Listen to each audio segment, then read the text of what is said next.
permitido que tantas familias colapsen. Infelizmente, cargan en lazos del enemigo. La inmensa mayoría del pueblo de Dios piensa, ¿verdad?, que el acto de unir a dos personas en una iglesia es condición inequívoca de Dios.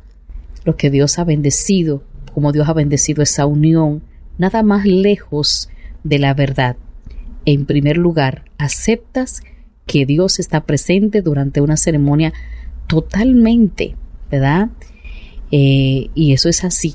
Y bendice a seres que no han nacido de nuevo. Mucha gente hace esos decretos y eso la persona se ata con la palabra de su boca. Y cuando hacemos esos decretos, entonces nosotros que nos preguntan, hacen las preguntas, nosotros voluntariamente confesamos, sí, hasta que la muerte nos separe. Por el otro lado, es un simple ruego del Señor Jesús o un mandamiento divino. Yo pienso que es un mandamiento divino porque Dios lo dejó establecido para el hombre. Miras a tu mujer. Ya no tiene el mismo cuerpo. Su vientre se arruga por sus estrías. Su físico cambió un poco o quizás mucho. Ahora ya no te gusta tanto como antes, ¿verdad? Tu gusto y atracción hacia ella ha disminuido poco a poco. Ahora ves a mujeres más jóvenes y te llaman la atención. Déjame decirte algo, amigo. Esas mujeres tienen un mejor cuerpo. Sí, así como tu mujer lo solía tener. ¿Sabes por qué el de ella cambió? Porque esta mujer, tu mujer, tomó la decisión de cambiar su físico y sobre todo su vida, por la dicha y la valentía de ser mamá y de hacerte a ti un gran padre.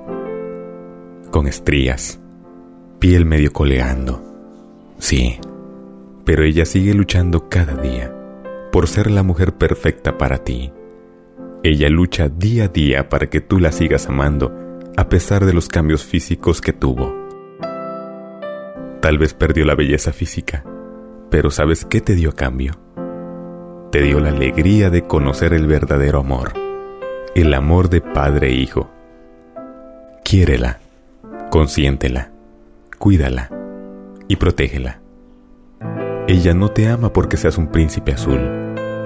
Ella te ama porque sabe que tú eres el mejor hombre que decidió tener a su lado para compartir la felicidad de ser padres. Para ti, mujer. Versión podcast. Bueno, continuamos con nuestro tema correspondiente al día de hoy del programa Para ti, mujer, hablando realmente de el egoísmo que hay en la vida del ser humano y cómo debemos de dejar atrás este espíritu para poder funcionar dentro de nuestro hogar. Y bueno, en diferentes países, por desgracia, el porcentaje de verdaderos personas que creen y que están comprometidas con el Señor es bastante bajo, pero aquí en este país tenemos un índice bastante alto de personas creyentes en Dios y que tenemos bien remarcado y bien definido nuestro principio bíblico, ¿no? De qué es lo que hemos creído, en por qué estamos cimentados en la roca, que es Jesucristo, y realmente Dios no quiere bajo ninguna circunstancia que ningún espíritu egoísta venga y haga estrago en nosotros, ¿verdad? Dios no fue bajo ninguna circunstancia egoísta en ninguna de las áreas de la creación. Él lo creó todo para el hombre, se lo entregó sin egoísmo, y una de las cosas que limitan más a un corazón egoísta, ¿verdad? Precisamente en el pueblo de Israel fue bastante en ese aspecto. Tomaron todo lo que Dios les ofreció y Dios suplió gratuitamente sus necesidades. Dios recibió muy poco a cambio y eso es el egoísmo del hombre. Ellos fueron egoístas, fueron ingratos, ¿verdad? Limitaron a Dios por su egoísmo. Y este podría ser el caso de muchos que a veces por egoísmo perdemos la bendición de Dios las cosas que Dios nos ofrece y quiere entregarnos, ¿verdad? Quiero preguntarte algo. ¿Qué estás haciendo con respecto a tu herencia en Cristo, verdad? Es decir, que esas son las cosas que debemos de tomar muy en cuenta. Cuando permitimos que Cristo entre a nuestro corazón, tenemos muchas decisiones que tomar, ¿verdad? Tenemos que generar cambios, cosas que hacer. Si Jesús, que es el Señor de mi vida, de mi mente, de mi corazón, tenemos que darles espacio para que podamos tener una mente ordenada, organizada. La forma de pensar como un creyente, como un hijo de Dios, debe ser pura, debe ser santa. Jesucristo debe ser el Señor de nuestra mente, y cualquier cosa que genere duda o esté dañada o sucia o inmunda debe ser quemada, abominada y destruida. Si Dios va a gobernar nuestro corazón, entonces debe ser el Señor de mis emociones también. ¿Que sí? Si he crucificado con Cristo mi carne, ya no vivo yo, mas Cristo vive en mí.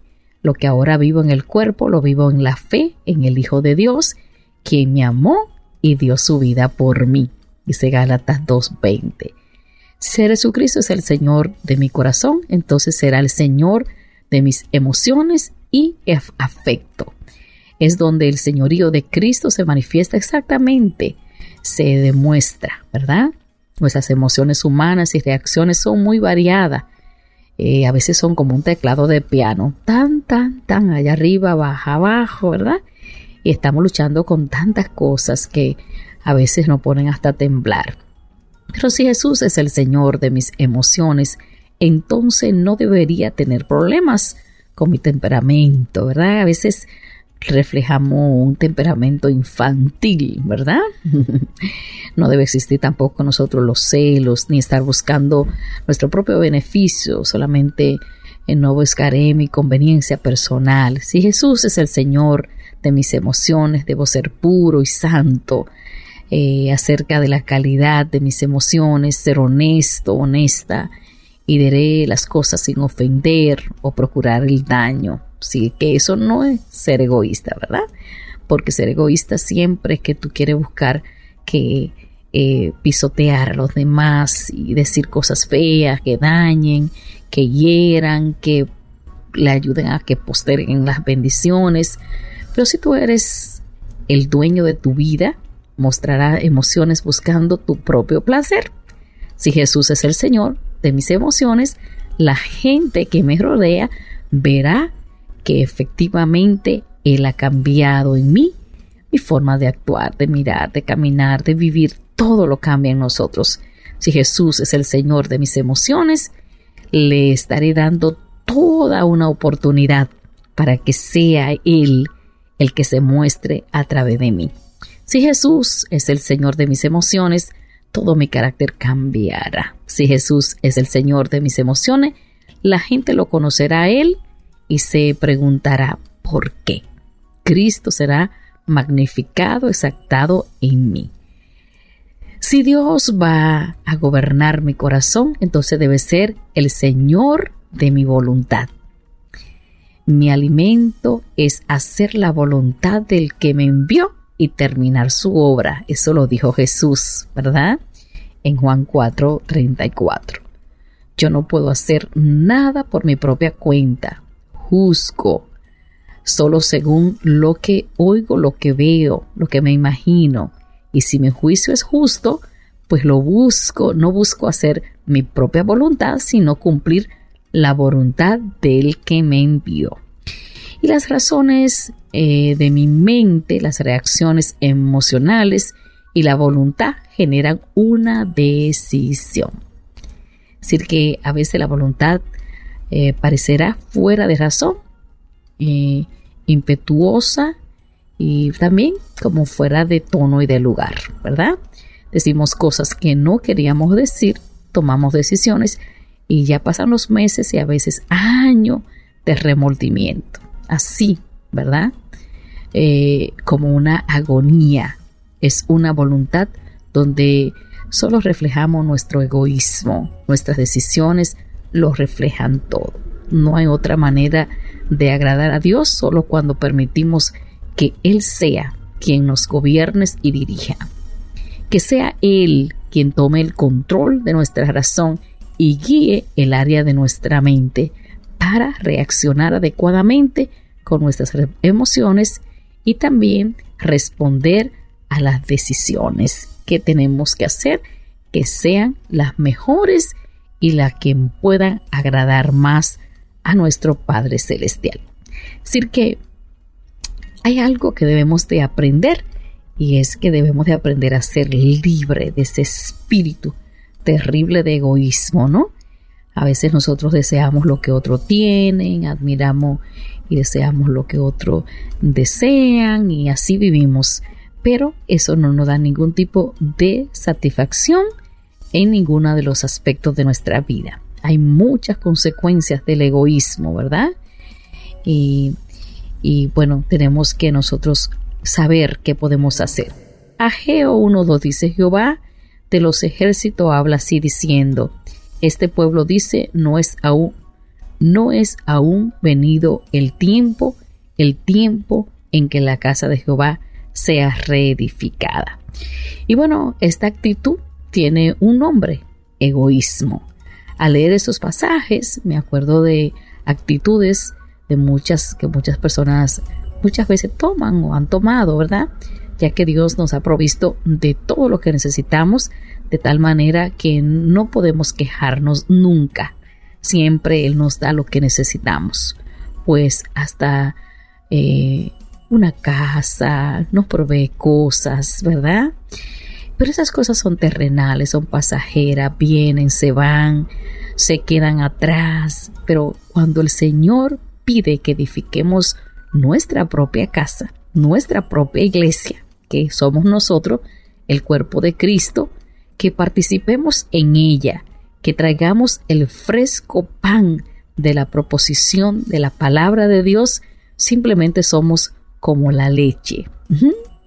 Nos cortamos solos, ¿no? Y a todos le decimos no. Es decir que necesitamos aprender ese concepto en nuestra vida, ¿verdad? Y bueno, Dios es más que bueno, más que maravilloso. Él quiere que edifiquemos nuestra propia casa, que es nuestra vida, y vamos todos los días a decirle a Dios que nos ayude a no caer en ningún lazo del enemigo ni en error. El error de la mayoría de los cristianos, y hablo alrededor del mundo, cometemos, ¿verdad?, cuestiones que después de eso nos arrepentimos, ¿verdad? Es que pensamos que alguien más va a hacer el trabajo, que va a ser alguien más mejor que yo, que va a terminar la obra mejor. Y bueno, no es esta la actitud que Dios quiere que nosotros tengamos, porque eso avergüenza a nuestro Padre. Es decir, que tenemos que subir al monte, traer la madera y reedificar nuestra casa, que es nuestro corazón. Trabajar con ella y dejarla muy limpita, ¿verdad? Y muy arregladita, para que el Espíritu Santo nunca se vaya de nosotros, siempre more en nuestros corazones. Ageo 1:10: por esto se detuvo de los cielos sobre nosotros la lluvia, y la tierra detuvo sus frutos. ¿Por qué? Si tu vida cristiana no tiene los frutos que debería tener, ponte a pensar por qué se detuvo de los cielos sobre vosotros la lluvia. En nuestra congregación hay mucho trabajo, ¿verdad? Y sinceramente, muchas veces solo un poco lo hacen, y otros pues no toman en consideración lo que Dios quiere y espera de su vida. El profundo egoísmo del hombre, ¿verdad? Un tema súper interesante. La Biblia narra en Génesis 2:18: y dijo Jehová Dios, no es bueno que el hombre esté solo, le haré ayuda idónea para él. ¿Qué significa esto en el egoísmo? No tiene nada que diga que hay algo de egoísmo en todo esto. Bueno, y dijo Dios, no es bueno que el hombre esté solo, haré ayuda idónea para él. Es decir, que vamos a ver un aspecto poco tratado en el versículo, y es la razón por la que Dios quiso hacer esta ayuda idónea. Debemos hacer una pequeña observación, sobre todo en nuestro programa correspondiente al día de hoy,